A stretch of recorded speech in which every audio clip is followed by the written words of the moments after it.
پوری دنیا میں کرسچن بھی مناتے ہیں 25 دسمبر کو، کرسمس جو مناتے ہیں، یہ قرآن سے جو بات ثابت ہے میں بتا رہا ہوں، یہ آج تک عیسائیوں کو بھی ان کی کتابوں میں نہیں ملی بات، ان کو اس چیز کا علم نہیں ہے، لیکن قرآن میں ہے۔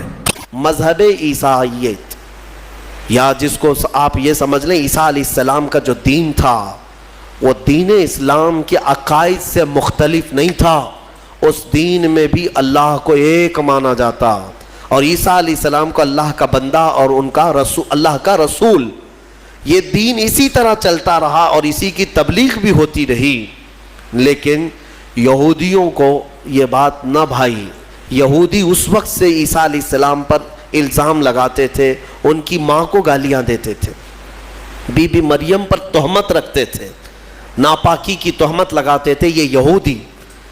عیسیٰ علیہ السلام کا ایک وقت ایسا بھی آیا کہ یہودیوں کے نرغے میں، کیونکہ یہودی بڑے ہی فتین اور پلان کرنے والے، منصوبہ کرنے والے لوگ، عیسیٰ علیہ السلام کے قتل کا منصوبہ بنا لیا، اور اس قتل کے منصوبے سے وہ آخری دن تھا عیسیٰ علیہ السلام کا، جس گھر میں عیسیٰ علیہ السلام ایک باغیچے میں اپنے شاگردوں کے ساتھ رہے، ان کو تعلیمات دی اور سب کو رخصت کیا اور کہا آج کے بعد میں تم سے ملاقات نہیں کروں گا، تم دین حق پر قائم رہنا۔ شاگرد سب چلے گئے، عیسیٰ علیہ السلام تنہا گھر میں تھے۔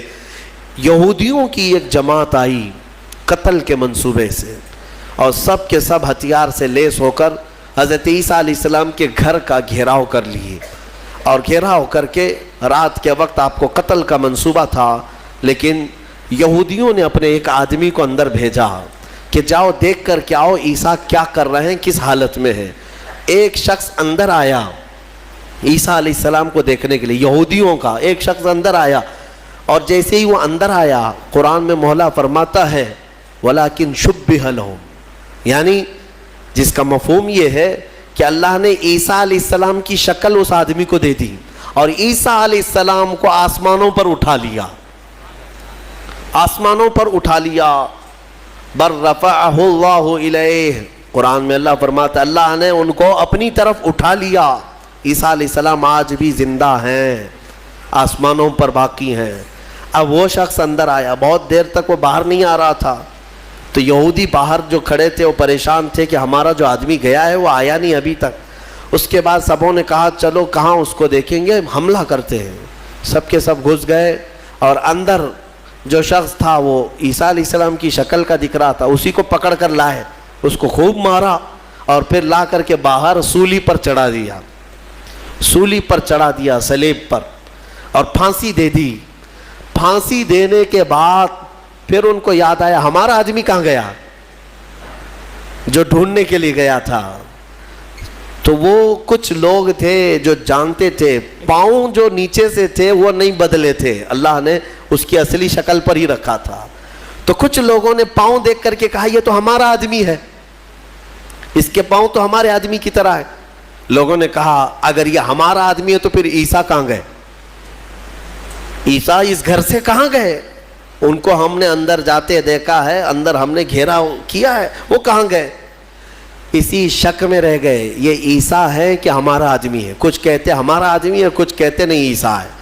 اسی چکر میں رہ گئے یہ لوگ، ان کو پتہ ہی نہیں تھا کہ عیسیٰ علیہ السلام کہاں گئے۔ ظاہر سی بات ہے عیسیٰ علیہ السلام جب آسمانوں پر اٹھا لیے گئے، اب اگر یہ خبر کوئی دے گا تو کوئی اللہ کا نبی ہی دے گا نا، کوئی نبی ہی دے گا، غیب کی خبر کون دے گا؟ اور اتفاق کی بات عیسیٰ علیہ السلام کے آسمانوں پر اٹھائے جانے کے بعد سے لے کر 550 سال تک کوئی نبی نہیں آیا۔ اس کے بعد اگر کوئی نبی آیا تو ہمارے آقا محمد صلی اللہ علیہ وسلم آئے، صرف حضور آئے 570 سال کے بعد۔ میں آپ کو بتاتا ہوں ان یہودیوں کے چکر کو اور عیسائیوں کے چکر کو بھی، عیسائی بیچارے ان کو خود کو بھی نہیں معلوم تھا کہ ہمارے نبی کہاں ہیں۔ بعض کا عقیدہ یہ بن گیا کہ ہمارے نبی کو سولی پر چڑھا دیا گیا، اسی لیے آج بھی وہ لوگ صلیب ڈال کر کے گھومتے رہتے۔ ایک جماعت اس میں یہ بن گئی، ایک جماعت یہ کہنے لگی ہمارے نبی کو یہودیوں نے صلیب پر چڑھا دیا، پھانسی پر چڑھا دیا، اور اس پر پھر عقیدے گڑنے لگ گئے۔ عقیدے کیا کیا گڑ لیا کہ ہمارے نبی نے جو پھانسی پر چڑھ کر کے قربانی دی ہے, بلیدان دیا ہے, وہ ہم سب کے گناہ معاف کرانے کے لیے قربانی دی ہے. تو اب یہ جتنے چاہے گناہ کرتے رہیں, خوب شراب پئیں, خوب ناچیں, کیونکہ وہ سولی پر چڑھ کر کے سب معاف کرا دیے. یہ ایک جماعت نے اس میں عقیدہ گڑھ لیا اور عیسائیوں کی ایک جماعت اسی پر چلتی رہی. ایک جماعت پھر بھی حق پر رہی, جو عیسیٰ علیہ السلام کے چاروں شاگرد تھے.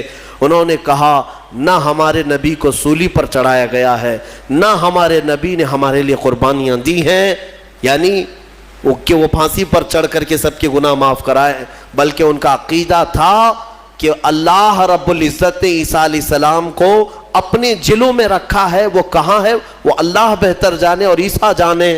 ایک وقت آئے گا جب عیسیٰ کی حقیقت لوگوں کو معلوم ہوگی. یہ ایک حق جماعت ہمیشہ کہتی رہی اور اسی پر وہ لوگ باقی رہے.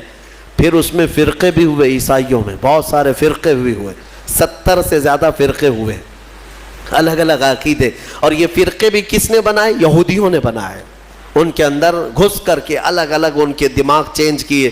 پھر ٹرائنیٹی کا عقیدہ آ گیا کچھ عیسائیوں میں کہ عیسیٰ خدا کے بیٹے ہیں, مریم خدا کی بیوی ہے.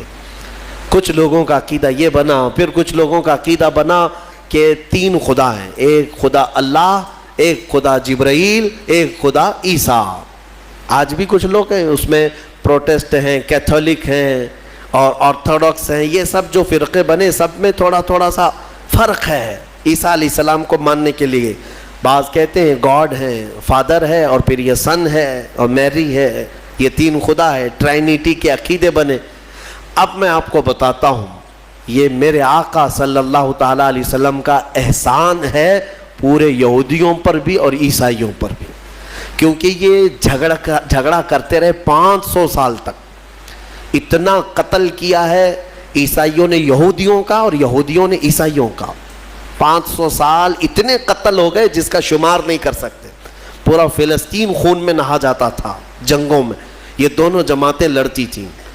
وہ الزام لگاتے ان کی ماں پر اور یہ یہودیوں پر الزام لگاتے. اور قرآن بھی کہتا ہے وقالت اليہود لیست النصارى علی شیء وقالت النصارى لیست اليہود علی شیء. دونوں کہتے تھے. عیسائی کہتے تھے یہودی کوئی چیز ہی نہیں ہے, اور یہودی کہتے عیسائی کوئی چیز ہی نہیں ہے. دونوں لڑتے تھے. 570 سال کے بعد میرے آقا صلی اللہ علیہ وسلم جب جلوہ بار ہوئے اور پھر میرے آقا پر قرآن کی آیتیں اتری اور سورہ مریم اتری, تب میرے آقا نے علل اعلان فرمایا کہ اے لوگوں مریم پر تہمت نہ رکھو, وہ اللہ کی سب سے پاک باز بندی ہیں. عیسائیوں کو احسان ماننا چاہیے میرے آقا کا کہ حضرت بی بی مریم کی طہارت پوری دنیا میں اگر عیسیٰ علیہ السلام کے بعد کسی نے بیان کی ہے تو میرے مصطفیٰ نے بیان کیا ہے. ہاں, اور دوسری بات, حضرت عیسیٰ علیہ السلام کہاں گئے, کہاں ہے, عیسائیوں کو بھی نہیں معلوم, یہودیوں کو بھی نہیں معلوم. میرے آقا صلی اللہ علیہ وسلم نے قرآن کی وحی اترنے کے بعد لوگوں کو بتایا کہ یہ سب آپس میں اختلاف کرتے ہیں. حقیقت یہ ہے کہ عیسیٰ علیہ السلام کو نہ پھانسی دی گئی, نہ سولی پر چڑھایا گیا, بلکہ عیسیٰ علیہ السلام کو اللہ نے آسمانوں پر اٹھایا ہے, اور قیامت کے قریب عیسیٰ علیہ السلام پھر دنیا میں نازل ہوں گے. یہ عقیدہ میرے آقا نے دیا. ان عیسائیوں کو تمیز نہیں ہے, انہیں پتہ نہیں ہے اسلام کی دشمنی میں مرے جاتے ہیں, ہاں, اور جال بنتے ہیں. انہیں معلوم ہونا چاہیے کہ اسلام کے آنے کے بعد یہ احسان ہے میرے آقا صلی اللہ علیہ وسلم کا کہ بی بی مریم کی بھی طہارت بیان کی اور عیسیٰ علیہ السلام کی حقیقت بھی بیان کی ہے. اللہ تبارک و تعالیٰ ان گمراہ عقیدوں سے ہماری حفاظت فرمائے. ہمیں سورہ فاتحہ میں مولا نے جو سنایا ہے, سکھایا ہے, وہ یہی ہے اہدنا الصراط المستقیم. دعا کرتے نا, اے اللہ ہمیں سیدھا راستہ چلا, اے اللہ ہمیں سیدھا راستہ چلا. کون سا سیدھا راستہ؟ صراط الذین انعمت علیہم, وہ راستہ جس پہ چلنے والوں پر مولا تو نے انعام نازل فرمایا. غیر المغضوب علیہم ولا الضالین, اے اللہ ان لوگوں کا راستہ نہ چلا جو بھٹک گئے اور جن پر تیرا غضب نازل ہوا. اب تفسیر پڑھیں گے تو آپ کو پتہ چلے گا کہ یہ دونوں کون ہیں جن پر اللہ کا غضب ہوا اور جو بھٹک گئے. جن پر غضب ہوا وہ یہودی ہیں اور جو بھٹک گئے وہ عیسائی ہیں. مولا تعالیٰ ان دونوں جماعتوں سے ہماری حفاظت فرمائے، ہمیں راہ حق عطا فرمائے، اور مولا کریم ہمیں ہمارے مصطفیٰ کریم صلی اللہ علیہ وسلم کے دامن میں قیامت میں ہمارا حشر۔ قرآن عظیم میں یہ ایک ہی صورت ہے جو ایک عظیم عورت کے نام پر آئی ہے، وہ سیدہ بی بی مریم رضی اللہ تعالیٰ عنہا ہیں۔ سورہ آل عمران کی تفسیر کے موقع پر میں نے عرض کیا تھا حضرت سیدہ بی بی مریم کی ولادت کا مسئلہ، اور آج پورا انہی کے نام کی ایک سورہ ہے، یہ 16ویں پارے میں، اور اس کے بعد دوسری سورہ طٰہٰ۔ یہ دونوں صورتیں بڑی اہمیت کی حامل ہیں، ان کی بڑی فضیلتیں بھی ہیں۔ خاص طور پر سورہ مریم کی تلاوت کے لیے ہمارے بعض بزرگوں نے عورتوں کو تاکیداً کہا ہے، اچھے رشتے کے لیے، صالح رشتے کے لیے جوان لڑکیاں سورہ مریم کی تلاوت کیا کریں، اللہ اس کی برکت سے نیک رشتے عطا کرے گا۔ اور خاص طور پر حاملہ عورتیں بچے کی ولادت سے پہلے آسانی وضع کے لیے، ولادت کی آسانی کے لیے سورہ مریم کی تلاوت کیا کریں۔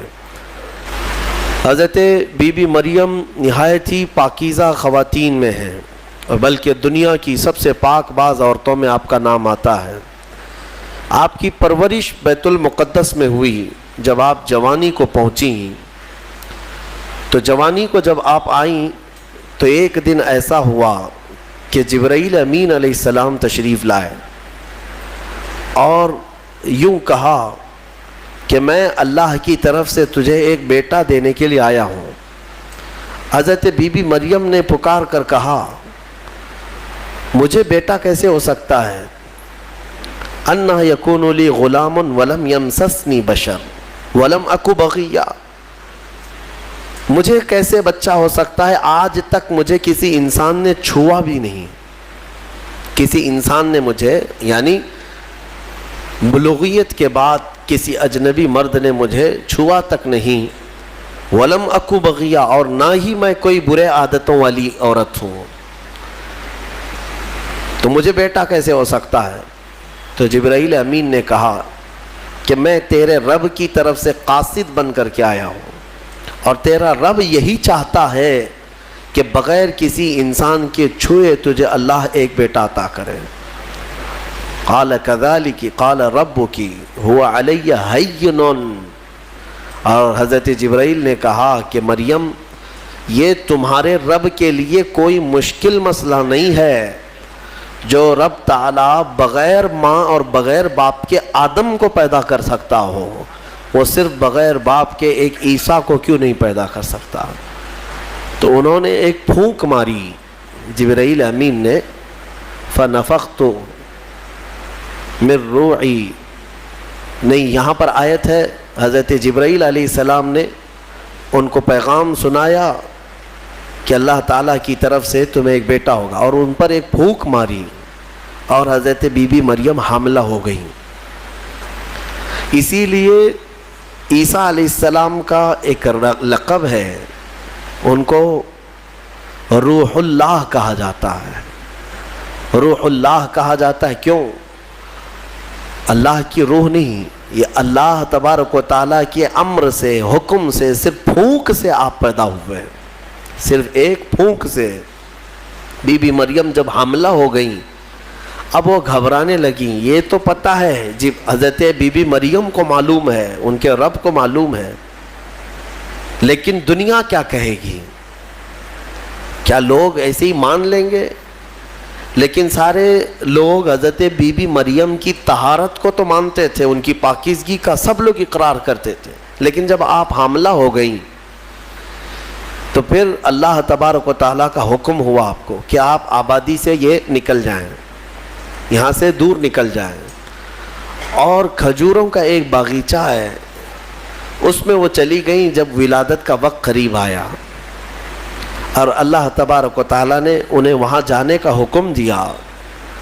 اب وہاں جب وہ پہنچیں تو درد کی شدت تھی آپ کو بھی، اور حضرت بی بی مریم نے درد زہ میں جو الفاظ کہے وہ بھی قرآن میں آیا فناداها من تحتها اللہ تحزنی قد جعل ربکی تحتکی سریا، وہ پکارنے لگی اور یہ کہتی تھی یا لیتنی مت قبل هذا وکنت نسیا منسیا، اے کاش میں اس سے پہلے مر گئی ہوتی۔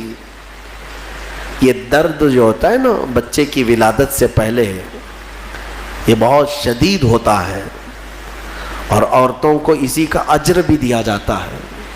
اگر بچے کی ولادت کے دوران کسی عورت کا انتقال ہو گیا تو اسے شہید کا مقام دیا جاتا ہے، وہ شہادت ہے، اس کی شہادت کا مقام ہے۔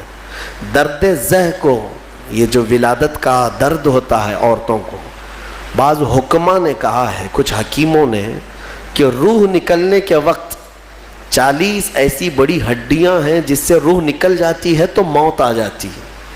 40 کے وقت عورت کی 39 ہڈیوں سے روح نکل چکی ہوتی ہے۔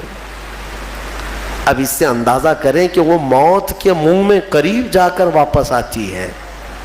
ایک بچے کو جنم دینا دنیا میں، یہ اللہ تبارک و تعالیٰ ہی ان عورتوں کو صبر دیتا ہے، اور وہ درد اور وہ تکلیف کو برداشت کرنے کی اللہ تبارک و تعالیٰ ہی انہیں طاقت عطا کرتا ہے، ورنہ اس درد کو سہنا ہر ایک کا کام نہیں ہے۔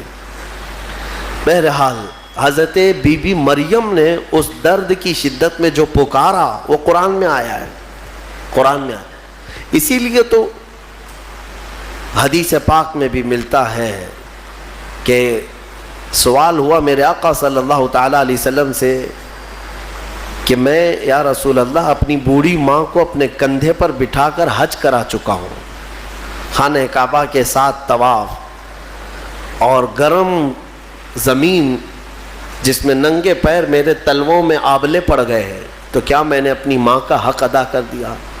حضور پاک صلی اللہ تعالیٰ علیہ وسلم کا جواب سنیں۔ ان سے فرمایا کہ تم نے اپنے کندھے پر اپنی بوڑھی ماں کو بٹھا کر حج کرایا، طواف کعبہ کروایا، تم اس کے حق کی بات کرتے ہو۔ جب تم اپنی ماں کے پیٹ میں تھے ایک جھٹکا تم نے جو لگایا تھا اس کا بھی حق نہیں ادا ہوا، کیونکہ بچہ جب گھومتا ہے پیٹ کے اندر ماں کے، ہر گھومنے کے وقت، ہر چکر کے وقت اس کا ایک الگ درد ہوتا ہے۔ 9 مہینے وہ بچوں کو اٹھاتی ہے۔ میرے عزیزو، اگر تمہارے پیٹ میں کھانا زیادہ ہو جائے تو پیٹ بھاری پڑ جاتا ہے اور آپ چل پھر نہیں پاتے، جلدی سے آپ سکون کی جگہ ڈھونڈتے ہیں کہ میں پیٹ خالی کر لوں یا ہلکا کر لوں۔ اور اس عورت کو، ماں کو، اللہ نے 9 مہینے تک تمہارا بوجھ دیا اور وہ اٹھائے گھومتی رہتی، پھرتی رہتی ہے۔ سیدہ بی بی مریم نے ولادت کے وقت یہ فرمایا، اس کے بعد رب تعالیٰ کی طرف سے یہ ان کو ندا آئی، کیا کہ جب وہ وہاں قریب لیٹی تھی ایک پتھر پر، اور ان کے قریب میں ہی ایک کھجور کا درخت تھا، رب تعالیٰ نے فرمایا وَهُزِّي إِلَيْكِ بِجِذْعِ النَّخْلَةِ تُسَاقِطْ عَلَيْكِ رُطَبًا جَنِيًّا، مریم اس درخت کو پکڑ کر کے ہلاؤ، تم پر پکی تازی کھجوریں گریں گی۔ تو ولادت کا وقت ہے ان کا، عیسیٰ علیہ السلام کی پیدائش کا، اور حضرت بی بی مریم کو کھجور کا درخت ہلانے کا حکم ہوا، انہوں نے ہلایا تو پکی کھجوریں ان پر گریں۔